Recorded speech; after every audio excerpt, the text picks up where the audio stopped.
Bonjour, je suis enseignant-chercheur et je travaille sur les questions du changement climatique, de réduction des émissions liées à la déforestation et à la dégradation des forêts. Mon travail porte principalement sur la quantification de la biomasse et du carbone forestier sur le terrain. Durant mes études et mes enquêtes de ma thèse, j'ai dû travailler sur des terrains tropicaux qui sont vraiment les terrains privilégiés sur lesquels je suis amené à aller. Et pendant ces recherches, nous avons dû travailler dans 3 pays principaux en Afrique centrale, le Rwanda, la République démocratique du Congo et le Cameroun. Et dans ces 3 terrains, il était question principalement de mesurer les stocks de carbone que les forêts contenaient avec l'aide des populations. Et durant ces mesures, nous avons été confrontés à plusieurs difficultés et à plusieurs anecdotes qui nous ont beaucoup appris sur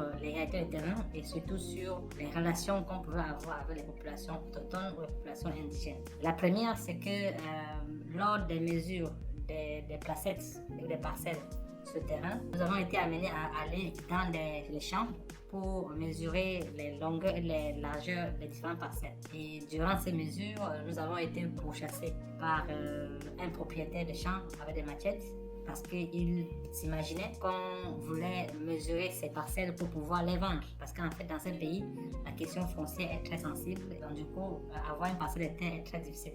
Ce problème nous a fait parcourir plusieurs mètres, plusieurs centaines de mètres à travers les champs pour éviter d'être découpés par ces propriétaires.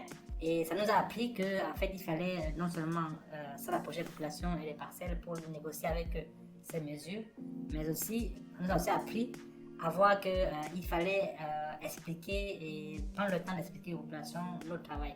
Ce qui me revient à revenir sur la deuxième anecdote qui, en fait, comme nous on mesurait la biomasse et le carbone, les populations nous demandaient à chaque fois où sont les sacs pour mettre le carbone, est-ce que ça ne pèse pas trop dans les sacs et comment est-ce qu'on va transporter.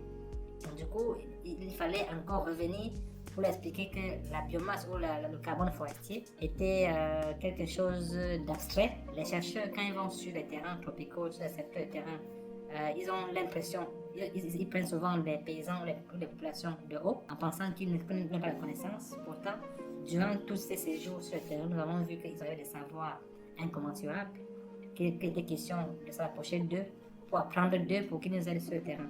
Donc d'où ma conclusion de dire qu'en fait, quand on fait une recherche sur le terrain, il est question de profiter non seulement de ces savoirs traditionnels, mais aussi de s'approcher de la population pour leur expliquer concrètement notre but, nos objectifs et surtout qu'est-ce qu'on a amené à faire sur le terrain afin d'éviter les dysfonctionnements et les malentendus.